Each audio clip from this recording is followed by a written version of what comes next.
हमारे साथ एक छोटा सा प्यारा सा बच्चा है, अभी जो उसकी शुरुआत है, तो मुझे आगे उसका फ्यूचर बहुत ही रोशन, उसका जो है मुस्तकबिल बहुत ही रोशन नजर आता है। और एक ब्राइट फ्यूचर के साथ हमारे साथ एक प्यारा सा, बहुत ही प्यारा सा बच्चा मौजूद है, ताइब जलाल, जो कि एक ग्राफिक डिजाइनर भी है, एक यूट्यूबर भी है, एक एडिटर भी है, वीडियो एडिटर, और जो कि एक कार शोरूम के लिए और एक जिम के लिए ग्राफिक डिजाइनिंग भी कर चुका है। तो इस बच्चे के 5000 फॉलोअर्स हैं यूट्यूब पर, और ये बहुत ही बड़ी बात है। मेमन कम्युनिटी से है और बहुत ही प्यारा बच्चा है, बीकन हाउस में पढ़ता है, 7th स्टैंडर्ड में है। तो हमारे साथ मौजूद है ताइब जलाल। कैसे हैं ताइब आप? अल्हम्दुलिल्लाह, आप कैसी हैं? मैं बिल्कुल ठीक ठाक ताइब, और बहुत शुक्रिया प्रोग्राम में तशरीफ लाए। आपका भी बहुत बहुत शुक्रिया कि आपने मुझे इनवाइट किया। ताइब का मैंने इंट्रोडक्शन इसलिए दिया, बच्चे नन्हे फूल होते हैं। सही, ताइब आपकी तरफ आएंगे। ताइब माशाल्लाह से आप इतनी छोटे हैं, आई थिंक आप 13 ईयर्स के हैं, ठीक है, और 5000 फॉलोअर्स हैं आपके यूट्यूब पे। तो ताइब किस तरह से एक शौक हुआ आपको कि आप अपनी जो जितने भी गर्ड्स हैं या एक्स्ट्रा करिकुलर एक्टिविटीज हैं तो आप उनको आगे लाएं, और किस तरह से ये ख्याल आया? किसने ज्यादा सपोर्ट किया, मम्मा ने या बाबा ने? मेरी जर्नी तो मतलब शुरू ऐसे हुई थी कि मैंने मतलब बहुत सी यूट्यूबर्स को देखता था, जैसे इरफान जुनेजो हो गए, मतलब मेरा बेस्ट इंस्पायर जो मैं जिनसे वो इरफान जुनेजो है। तो बस वही शौक में मैंने शुरू किया था। फिर मेमन के प्रोग्राम से इनवाइट आना शुरू हुआ, तो मैंने वो ज्वाइन किया। फिर वो मज़ा आने लगा, तो एक पैशन बन गया। मतलब इसमें सपोर्ट किसने ज़्यादा किया ये तो मैंने इतना कोई नोटिस नहीं किया, लेकिन पेरेंट्स ने सबसे ज़्यादा मुझे सपोर्ट किया। सही। तो ताइब कितने बहन भाई हैं आप? हम 3 भाई मुझे मिला के। सबसे बड़े हैं आप? नहीं, सबसे छोटा हूँ। सबसे छोटे हैं आप, माशाल्लाह।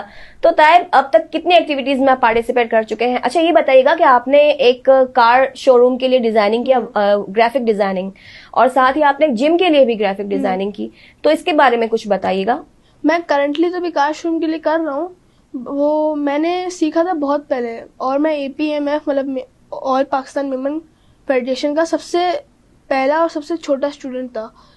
तो जब मैंने ये ग्राफिक डिजाइनिंग सीखी थी, तो अभी मतलब मौका मिला इतना बड़ा होने के बाद कि अब कुछ कर सकता हूँ इस फील्ड में, तो यहाँ पर ट्राई करना क्यों ज़रूरी नहीं है। तो मैंने ट्राई किया, और अल्हम्दुलिल्लाह अभी कार शोरूम के लिए कर रहा हूँ और जिम के लिए कर चुका हूँ। तो क्लास में पढ़ने में आप कैसे हैं? पढ़ने में अल्हम्दुलिल्लाह अच्छा हूँ। सबसे बेस्ट है? इतना भी बेस्ट नहीं, लेकिन अच्छा हूँ। लेकिन आपकी एक्टिविटी से लगता है बहुत बेस्ट है, माशाल्लाह। एक्टिविटीज में तो अल्हम्दुलिल्लाह मेरे पेरेंट्स भी कहते हैं कि मैं बेस्ट हूँ, अच्छा करता हूँ, दोस्त भी कहते हैं माशाल्लाह। क्लास में भी अच्छा ही हूँ। तो ताइब इन फ्यूचर आप क्या बनना चाहते हैं? क्या एक जहन में बात है कि बस बड़ा होकर मुझे ये नहीं और ये करना है, इस तरह से पेरेंट्स का नाम रोशन करना है? फ्यूचर में अभी तो कोई खास डिसाइड किया नहीं है। अच्छा। वैसे फ्यूचर में मतलब as a work from home ही करना है, कि व्लॉगिंग हो गई और दूसरा ग्राफिक डिजाइनिंग, और ये सब हो गया बस। सही। तो ताइब ये बताइएगा कि ग्राफिक डिजाइनिंग का कोर्स किस तरह से आपने किया, जो बच्चे आपको देख रहे हैं, और किस तरह से उनको आप इस बारे में गाइड करेंगे? मैं तो बस ये कहूँगा कि सोशलाइज होना कोई बुरी बात नहीं है। ये मतलब कोर्सेज करना और उस पर अवेल करना कोई बुरी बात नहीं है, हमें करना चाहिए। और लेकिन साथ साथ हमें दुनिया और दीन को देखना चाहिए ज़रूर लाजमी, और अपनी पढ़ाई को, क्योंकि जैसे हम दीन को लेके चलेंगे तो ही हम कामयाब हो सकते हैं, वरना नहीं हो सकते।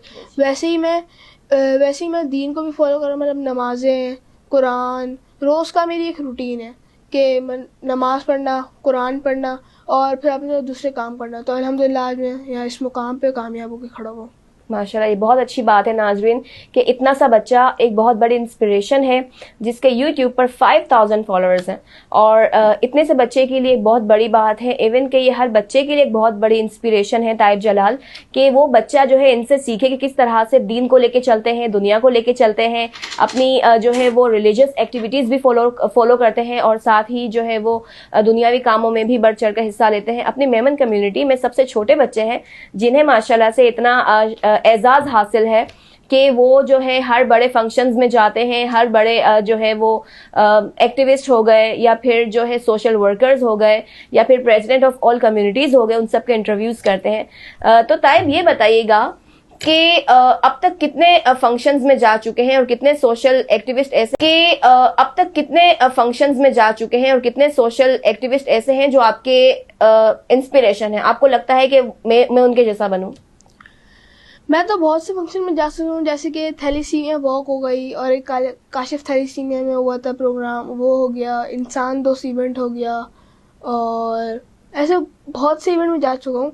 और सबसे बड़ी इंस्पिरेशन जो है मेरी, वो इरफान जुनेजो है, क्योंकि मैं बचपन से उनको देखता आ रहा हूँ। मतलब उनका वर्क और उनकी हर चीज़ बहुत बेस्ट है। मतलब मास सफदर ये है इंस्पिरेशन, लेकिन वो नेक्स्ट लेवल है। लेकिन ताइब होता ये है कि बच्चे जो है वो कार्टून्स में, गेम्स में, इन चीजों में ज्यादा इन्वॉल्व होते हैं। आपको इसका कोई शौक नहीं है? मेरे को शौक था एक हद तक, लेकिन फिर वो होता है ना कि यार वो कुछ कर सकता है तो मैं क्यों नहीं कर सकता।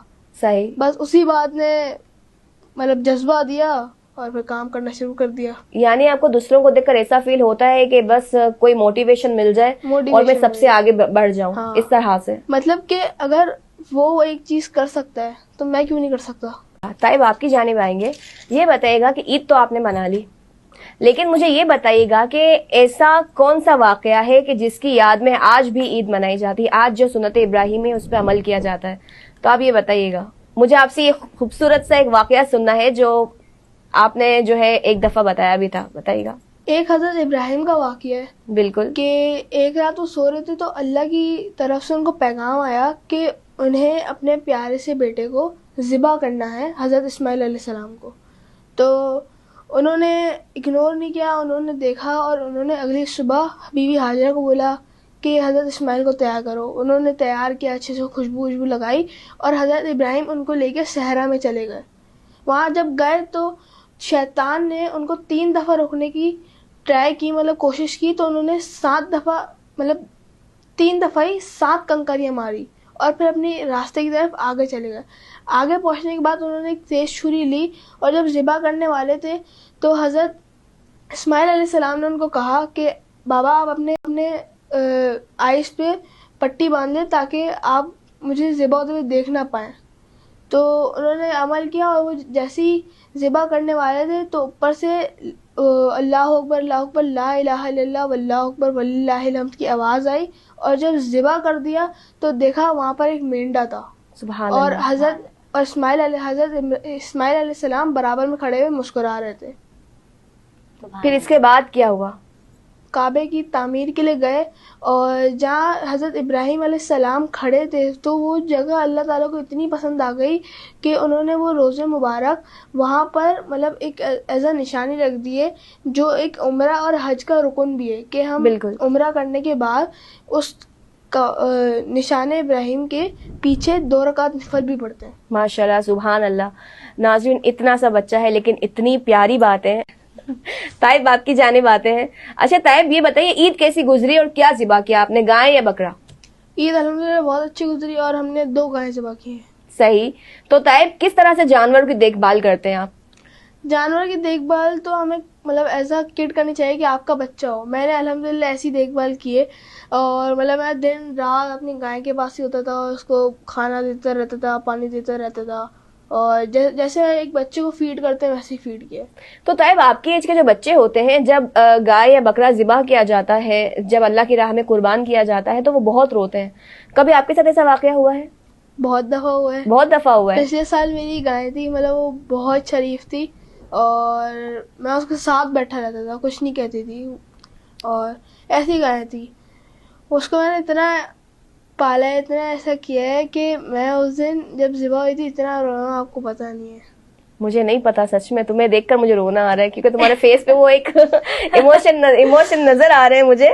तो ताइब, आप बच्चों को क्या मैसेज देंगे जो बच्चे गायां दौड़ाते हैं, भगाते हैं, बकरों को दौड़ाते हैं, भगाते हैं? एक पोस्ट हमने देखी थी कि एक बकरा जो है वो अजीब सी शक्ल बेचारे की रोती बनी हुई होती है और वो कहते हैं बहुत दर्द हो रहा है। अजियत देते हैं इनको, अजियत नहीं देनी चाहिए। तो ऐसे बच्चों को आप क्या कहेंगे? मैं कहूँगा अगर आपके पास जानवर है, आप अपने बच्चे के साथ ऐसे नहीं करोगे ना। अगर आपको बच्चे का कोई कान मोड़ के उसको भगाया, आपको कैसा लगेगा? बहुत बुरा लगेगा, बहुत बुरा, गुस्सा भी आएगा। तो ऐसे ही जानवर होते हैं। अब जानवर को आप अजियत दे रहे हो, वो कुर्बानी का जानवर है, सही है, वो बेज़ुबान जानवर है, वो आपको कुछ कह नहीं सकता। आप उसको मार मार के भगा रहे हो, उसको प्यार मोहब्बत से रखो, आराम से रखो उसको, जैसे चलना है चलाओ, उसको टहलाओ। बहुत प्यारी बातें बता रहे थे। तो तायब ये बताइएगा कि मजीद आगे की जो फ्यूचर, क्योंकि हमारे पास टाइम बहुत कम रह गया है, सुमेरा की जानिब भी मुझे आना है क्योंकि एक बहुत इंपॉर्टेंट टॉपिक पे हमें बात करनी है। तो ये बताइएगा फ्यूचर के आपके प्लान्स क्या हैं? आपको क्या लगता है कि बड़ा होकर मुझे कितना पढ़ना है, क्या बनना है, कैसे माँ बाप का नाम रोशन कर देगा? व्लॉगिंग तो अभी से आप कर रहे हैं, लेकिन कोई एक प्लान तो आपके माइंड में होगा कि मुझे अपने फ्यूचर में कम से कम इतना नहीं और इतना पढ़ना है, इतना आगे बढ़ना है, या कभी ऐसा ख्याल आया कि मुझे जो है वो मुल्क से बाहर जाना है? मुल्क से ये बाहर ख्याल तो आया होगा आपको? वो तो हर किसी के जहन में आता है। हर किसी के जहन में आता है। सही है। तो पढ़ने का तो मैंने सोचा है कि जब तक पढ़ सकेंगे पढ़ेंगे।